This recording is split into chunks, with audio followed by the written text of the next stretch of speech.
மீனராசி பூரட்டாதி நட்சத்திரம். இது குருவுடைய நட்சத்திரம். தசா காலங்கள் 16 வருடம். என்னோட கணக்குப்படி 3 வருடத்தை நான் கணக்கில் எடுத்துக்கிறேன்.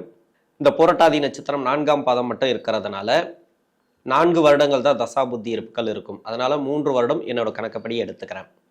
3 வயசு வரைக்கும் குருதசை நடப்பில் வந்தால் பிறகு 19 வருடங்கள் சனி தசை. 3 + 19 22. 22 வயசு வரைக்கும் சனி தசை நடப்பில் வரும். படிக்கக்கூடிய காலத்தில் 16 வயசுலேருந்து 22 வயசு வரைக்கும் சனி தசை நடக்கக்கூடிய நபர்களுக்கு ராசியில் சனி பகவான் வக்ரம். விரையாதிபதினு சொல்லக்கூடிய சனியுடைய நட்சத்திரம், லாபஸ்தானாதிபதினு சொல்லக்கூடிய சனியுடைய நட்சத்திரம். அதே மாதிரி ராசியாதிபதினு சொல்லக்கூடிய குருவுடைய நட்சத்திரம் பூரட்டாதி, 10ஆம் அதிபதினு சொல்லக்கூடிய குருவுடைய நட்சத்திரம் பூரட்டாதி. இந்த 2 நட்சத்திரத்தில் சனி பகவான் வக்ரமாகிறது நல்லதா? அதாவது 10ஆம் இடம், 11ஆம் இடம், 12ஆம் இடம் ஜென்மராசி. இந்த 4 பாவத்துக்கு உண்டான அதிபதிகளோட நட்சத்திரத்தில் சனி பகவான் வக்ரமாகிறார் ராசியில். ஜென்மசனியில் தசா புத்தி ரொம்ப ரொம்ப முக்கியம். உங்களுக்கு அவயோக தசைகள் நடந்துச்சுனாக்கா கடுமையான கெடுபலன்கள் உண்டு. யோக தசைகள் நடந்துச்சுனாக்கா கெடுபலன்கள் ஓரளவுக்கு கண்ட்ரோல் ஆகும். அதாவது நல்ல பலன்களும் கெடுபலன்களும் உண்டு. நீங்கள் ரொம்ப ரொம்ப கவனமாக இருக்கணும். படிப்பு ரீதியாக இப்போ படிக்கிற காலகட்டத்தில் இருக்கிறீங்க, முயற்சி பண்ணி படிக்கணும். ஒரு சில பேருக்கு ஜென்ம ராசியில் உங்களுக்கு சுய ஜாதகத்தில் தசா புத்தி வலுவாக இருந்துச்சுனாக்கா படிப்பெல்லாம் நல்லாவே இருக்கும். படிப்பில் எந்த வித பாதிப்பும் வராது. ஏன்னா சின்ன வயசில் வர சனி தசை அப்படிங்கிறது அவ்வளோ கெடுபலன்களை கொடுக்காது. இந்த 22 வயசுக்குள்ளே இருக்கிறவங்களுக்கு என்ன ஒன்று, அந்த ஜென்ம ராசியில் வரும்போது அவயோக தசைகள் நடந்துச்சுனாக்கா ரொம்ப மோசமாக, அதாவது உங்கள் சுய ஜாதகத்தில் லக்னத்துக்கு மறைவு ஸ்தானங்களில் இந்த சனி பகவான் இருந்து தசை பண்ணாலோ, ராசிக்கும் மறைவு ஸ்தானத்தில் இருந்து தசை பண்ணாலோ, இல்லை ராகு கேதுவோடு சேர்ந்து இருந்து அவயோகம் செய்யக்கூடிய நட்சத்திரமாக இருந்து தசை பண்ணிச்சுனாக்கா லவ் சம்மந்தப்பட்ட பிரச்சனை, நண்பர்கள் வழியில் கொஞ்சம் பிரச்சனை கொடுக்கும். 22 வயசுக்கு மேலே 39 வயசு வரைக்கும் புதன் தசை. ராசிக்கு 4ஆம் அதிபதி தசை, ராசிக்கு 7ஆம் அதிபதி தசை. இந்த புதன் தசை அப்படிங்கிறது இந்த ராசிக்கும் இந்த லக்னத்துக்கும் நன்மை செய்யாது. ராசிக்கு மட்டும்தான். வேற லக்னமாக இருந்து அந்த லக்னத்துக்கு யோகராக புதன் பகவான் வந்தால் ஓரளவுக்கு பரவாயில்ல அப்படின்னு எடுத்துக்கலாம். அது கூட ராசிக்கு வேலையை சொல்லக்கூடிய இடம் 4ஆம் இடம். இப்போ வேலைக்கு தேடுறீங்களா, வேலை கிடைக்கும். வேலை ரீதியாக ஏதாவது பிரச்சனைகள் இருந்துச்சுன்னா அந்த பிரச்சனைகள் இருக்காது, ஓரளவுக்கு கண்ட்ரோல் ஆகும் எடுத்துக்கலாம். நீங்கள் ஜென்ம சனி அப்படிங்கிறது ரொம்ப கடுமையாக இருக்கும் அப்படின்னு ஒரு சில பேர் சொல்லிக்கலாம். நானும் சொல்லியிருக்கிறேன். இருந்தாலும் இப்போ அந்த வக்கர காலங்களில் கொஞ்சம் ரிலீஃப் அப்படின்னு எடுத்துக்கலாம். இருந்தாலும் தசா புத்தி உங்களுக்கு சப்போர்ட் பண்ணும். வேலை ரீதியாக நல்ல ஒரு மாற்றங்கள், குறிப்பாக பெண்களுக்கு வேலையில் பிரச்சனை இல்லை குடும்ப வாழ்க்கையில் பிரச்சனைகள் இருந்துச்சுன்னா இந்த காலகட்டங்களில் சால்வ் ஆகும். திருமணத்துக்காக முயற்சி பண்ணக்கூடிய நபர்களுக்கு திருமண வாய்ப்புகள் உண்டு. ஒரு சில பேருக்கு லவ் மேரேஜ் எல்லாம் நடக்கிறதுக்கான வாய்ப்புகள் அதிகமாக கொடுக்கும். என்னை பொறுத்த வரைக்கும் இந்த ஜென்ம சனியில் திருமணத்தை தள்ளி போடுறது நல்லது. உங்களுக்கு வயசாயிடுச்சு அப்படின்ட்டு நீங்கள் ஃபீல் பண்ணீங்கன்னாக்கா ரொம்ப ஜாதகங்களை பார்த்து பண்ணுங்கள், நிறைய பொருத்தங்களை பார்த்து பண்ணுங்கள், நிறைய இடங்களுக்கு பொருத்தம் பார்த்துட்டு பண்ணுங்கள். இது அந்த அளவுக்கு நல்லதை கொடுக்கும்.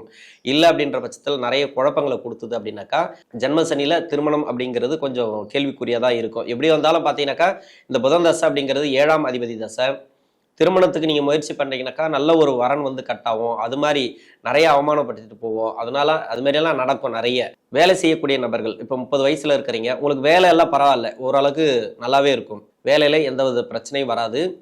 தொழில் செய்யக்கூடிய நபர்களுக்கு தொழிலில் நல்ல ஒரு மாற்றங்கள் உண்டு. திடீர் இடமாற்றங்கள் அப்படி இல்லைனாக்கா தொழிலுக்கு கொஞ்சம் இன்வெஸ்ட்மெண்ட் பண்ணுறது அது மாதிரி வரும். ஆனால் பெருசாக இன்வெஸ்ட்மெண்ட் பண்ணுறது இந்த காலகட்டங்களை தவிர்ப்பது நல்லது. கடன் கொடுக்கல் வாங்கல மட்டும் கொஞ்சம் கவனமாக இருக்கு. ஏன்னா புதன் தசை இது நன்மை செய்யாது, இந்த ராசிக்கு நன்மை செய்யாது. இது எங்கே கெடுக்கலாம் அப்படின்ற மாதிரி தான் பார்க்கும். அப்போ தசை சரியில்லை அப்படின்ற பட்சத்தில் சனி பகவானுடைய காரகத்துவம் தான் இங்கே அதிகமாக வேலை பார்க்கும். இப்போ 7ஆம் அதிபதி தசை, 4ஆம் அதிபதி தசை அப்படிங்கிறத விட சனி என்ன கொடுக்கும், ஜென்ம சனியில் என்ன கொடுக்கும், சனி தான் எல்லாத்தையும் எடுத்து செய்கிறது எல்லாமே. இப்போ சனி பகவானை மட்டும்தான் நீங்கள் ஃபாலோ பண்ணணும். இந்த தசை அவயோக தசை அப்படின்னாக்கா கொஞ்சம் நீங்கள் உஷாராக இருக்கணும். கொடுக்கல் வாங்கல மட்டும். ரொம்ப லேட்டாகி திருமணம் ஆகாத நபர்களுக்கு திருமண வாய்ப்புகளை கொடுத்துரும். அதுலேயும் திருமணம் சார்ந்து நிறைய பிரச்சனைகள் இருக்கிறீங்கன்னு வச்சுக்கலாம். இப்போ பேச்சுவார்த்தைக்கு போனீங்கன்னாக்கா ஓரளவுக்கு பேச்சுவார்த்தைக்கு வருவாங்க, சேர்ந்து வாழக்கூடிய வாய்ப்பு ஓரளவுக்கு கண்ட்ரோல் ஆகும். திருமண வாழ்க்கையில் இருக்கக்கூடிய ப்ராப்ளம் 39 வயசுலேருந்து 46 வயசு வரைக்கும் கேது தசை. இந்த கேது பகவான் இந்த ராசிக்கு எங்க இருந்து தசை பண்ண நல்லது? அதாவது சுக்கிரனோட வீடும் புதனுடைய வீடும் இந்த 2 இடத்துல இருந்து தசை பண்ணிச்சுன்னா கடுமையான கஷ்டங்களை கொடுக்கும் இந்த ஜென்ம சனியில. இதுல தொழில் பண்றீங்க அப்படின்னாக்கா கொடுக்கல் வாங்கல கொஞ்சம் கவனமா இருங்க. ஏன்னா எப்படியும் பண இழப்புகள் உண்டு. இல்லைன்னா யாராவது பணம் கேட்டால் கொடுத்துருவீங்க. அது மாதிரி யாருக்காவது முன்னின்று கேரண்டி கையெழுத்து போடாமல் இருக்கிறது நல்லது.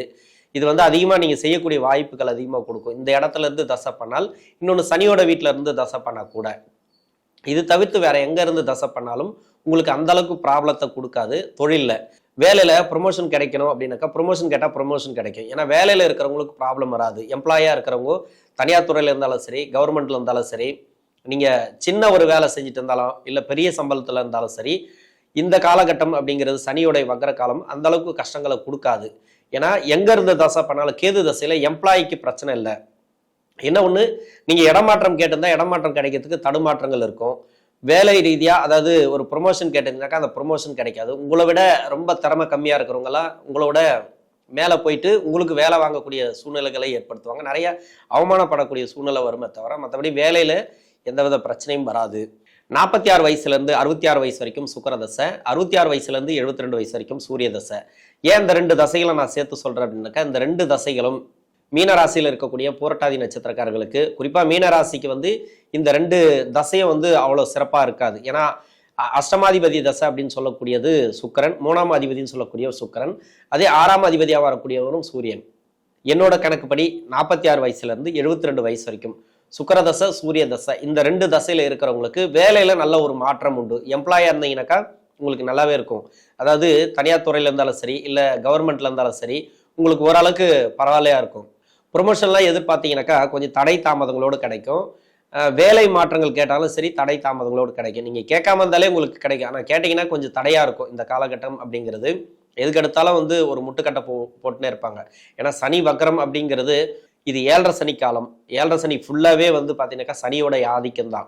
அதனால அவயோக தசைகள் நடக்கும்போது, இந்த ராசிக்கு அவயோக தசை சூரிய தசையும் சுக்கிர தசையும், இந்த தசைகள் நடக்கும்போது எம்ப்ளாயாக இருந்தாலும் சரி, நீங்கள் வந்து வீட்டில் இருக்கக்கூடிய நபர்களாக இருந்தாலும் சரி, ஓய்வு எடுக்கக்கூடிய நபர்களாக இருந்தாலும் சரி, கொஞ்சம் கவனமாக இருக்கணும் இந்த டைமில். அதே தொழிலில் இருக்கிறீங்க, இப்போ தொழிலில் வந்து கொடுத்த பணம் வரல அப்படின்ட்டு வெயிட் பண்ணீங்கன்னா இப்போ பணம் வரும். உதவிகள் கேட்டிருந்தா அந்த உதவிகள் கிடைக்கும். லோன் கேட்டிருந்தா லோன் கிடைக்கும். அதாவது பண வரவுகளை கொடுக்கக்கூடிய காலம். என்ன ஒன்று, நீங்கள் பண்ண வேண்டிய வேலை என்ன அப்படின்னாக்கா, நீங்கள் எதில் உஷாராக இருக்கணும் அப்படின்னாக்கா, கொடுக்கல் வாங்கல. அதாவது இன்னொருத்தரை நம்பி நீங்கள் பணம் கொடுக்காதீங்க. நீங்கள் வாங்குறது உங்கள் ப்ராப்பர்ட்டியை வச்சு வாங்கலாம், உங்களுடைய வேலையை வச்சு நீங்கள் கடன் வாங்கலாம், லோன் வாங்கலாம். ஆனால் நீங்கள் தனிநபர்கிட்ட போய் கடன் வாங்குறதோ இல்லை முதலீடு பண்ணுறதோ வேற யாருக்காவது கேரண்டி கையெழுத்து போடுறதோ இந்த காலகட்டங்கள் நல்ல நேரம் கிடையாது. சுக்கிரதசையும் சூரிய தசையும் உங்களுக்கு வந்து கடன் பிரச்சனைகளை அதிகமாக கொடுத்துரும். அதனால ரொம்ப ரொம்ப கவனமாக இருக்கணும். மற்றபடி பார்த்தீங்கன்னாக்கா குடும்ப வாழ்க்கை ஓரளவுக்கு நல்லாவே இருக்கும். குடும்ப வாழ்க்கையில எந்த ஒரு பிரச்சனையும் கிடையாது. உங்களை விட உங்களுடைய வாரிசுகளுக்கு சிறப்பு, சுப விசேஷங்கள் அதிகமாக நடக்கும். வீடு கட்டுறது, ப்ராப்பர்ட்டி சேர்க்கை, இது எல்லாமே கொடுத்துரும். ஜென்ம ராசியில சனி இருக்கும்போது இப்போ வண்டி வாகனம் வாங்கலாமா, ஒரு லோன் போட்டு வாங்கலாமா அப்படின்னாக்கா உங்க வேலையை வச்சு வாங்கலாம், ஒரு ப்ராப்பர்ட்டி வச்சு வாங்கலாம். ஆனால் வந்து நீங்களா போயிட்டு ஒரு கடனில் சிக்கக்கூடாது, அது மாதிரி. ஆனால் வேலையை வந்து ரொம்ப ரொம்ப கவனமாக நீங்கள் பார்க்கணும். நீங்கள் எம்ப்ளாயாக இருந்தாலும் சரி, தொழில் செய்யக்கூடிய நபர்களாக இருந்தாலும் சரி, ரொம்ப கவனமாக பார்க்கணும். சனி வக்கர காலம் அப்படிங்கிறது மாற்றி கொடுத்துரும். உங்கள் சுய ஜாதகத்தில் வலுவிழந்து இருந்தால் கொஞ்சம் கவனமாக இருக்கணும். சுய ஜாதகத்தில் வலுவாக சனி பகவான் இருந்துச்சுனாக்கா ஓரளவுக்கு பரவாயில்லையா இருக்கும் இந்த சனி வக்கர காலம் அப்படிங்கிறது. 72 வயசுக்கு மேலே 82 வயசு வரைக்கும் சந்திர தசை, 82 வயசுலேருந்து 89 வயசு வரைக்கும் செவ்வாய் தசை. இந்த 2 தசைகளும் உங்களுக்கு சிறப்பான தசைகள், நல்ல ஒரு முன்னேற்றங்களை கொடுக்கக்கூடிய தசைகள். இது 3வது சூட்டு சனி தான். உங்களுக்கு பெருசாக கெடுபலன்களை கொடுக்காது. இந்த புரட்டாதி நட்சத்திரக்காரர்களுக்கு மீன ராசியில் சனி வக்கரமானாலும் உங்களுக்கு பாதிப்புகளை கொடுக்காது. ஏன்னா ராசிக்கு 2ஆம் அதிபதினு சொல்லக்கூடியவர் செவ்வாய், 5 கூடையவர், பூர்வ புனி ஸ்தானாதிபதினு சொல்லக்கூடியவர். இது ஏன் நான் சேர்த்து சொல்கிறேன்னாக்கா, எல்லாத்துக்குமே ரிப்பீட்டட் வார்த்தை வரக்கூடாது, எல்லாத்துக்குமே நம்ம கடன் பிரச்சனை அது இதுன்னு நம்ம திருப்பி அந்த வார்த்தைகளை வரக்கூடாது அப்படின்றதுக்காக நான் சேர்த்து சொல்லிடுறேன். இது 2மே யோகம் செய்யக்கூடிய தசைகள். இது வந்து பாக்கியஸ்தானாதிபதி தசை செவ்வாய். இது வந்து அளவுக்கு அதிகமான நன்மை செய்யக்கூடிய தசை. உங்களுக்கு மறைவு ஸ்தானத்தில் இருந்தால் மட்டும்தான் இந்த சனி வக்கர காலம் கொஞ்சம் கஷ்டத்தை கொடுக்கும். மறைவு ஸ்தானத்தில் இல்லை, ஓரளவுக்கு நல்லா இருக்குது, ஆட்சி உச்சத்தில் இருக்குது இந்த செவ்வாய் பகவான், உங்களுக்கு நல்லாவே இருக்கும். ராகு கேதுவோடு சேர்ந்து இருந்தால் கூட பரவாயில்ல, ஆட்சி உச்சத்தில் இருந்தால் சுய ஜாதகத்தில் சிறப்பாக இருக்கும். மற்றபடி ஆட்சி உச்சத்தில் இல்லை, ஆனால் சுபகரக நட்சத்திரம், சுபகரக சேர்க்கை, அது மாதிரி சுபகரக பார்வை இது மாதிரி இருந்துச்சுனாக்கா உங்களுக்கு சிறப்பான ஏற்றங்களை இந்த செவ்வாய் பகவானும் கொடுத்துரும், சந்திர பகவானும் கொடுத்துரும். ஏன்னா சந்திரன் இந்த ராசியிலேருந்து தான் தசை நடத்துகிற மாதிரி. ஏன்னா சுபகரக நட்சத்திரம் தான், இந்த ராசியாதிபதி நட்சத்திரம் தான் அந்த புரட்டாதி நட்சத்திரம். அப்போ இந்த சந்திர தசையும் உங்களுக்கு நன்மை செய்யும், செவ்வாய் தசையும் நன்மை செய்யும். இது பெருசாக உங்களுக்கு வந்து கெடுபலன்களை கொடுக்காது. வீட்டில் வந்து சுப விசேஷம் நடக்கிறது, வீடு கட்டுறது, ப்ராப்பர்ட்டி சேர்க்கை, இது எல்லாமே உங்களுக்கு நல்ல ஒரு பலன்களாக இந்த காலகட்டங்கள் அமையும். இந்த வயது காலகட்டத்தில் வர சந்திர தசையும் செவ்வாய் தசையும் சிறப்பு அப்படின்னு எடுத்துக்கலாம் இந்த புரட்டாதி நட்சத்திரக்காரர்களுக்கு.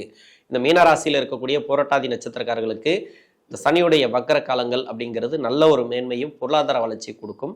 நன்றி.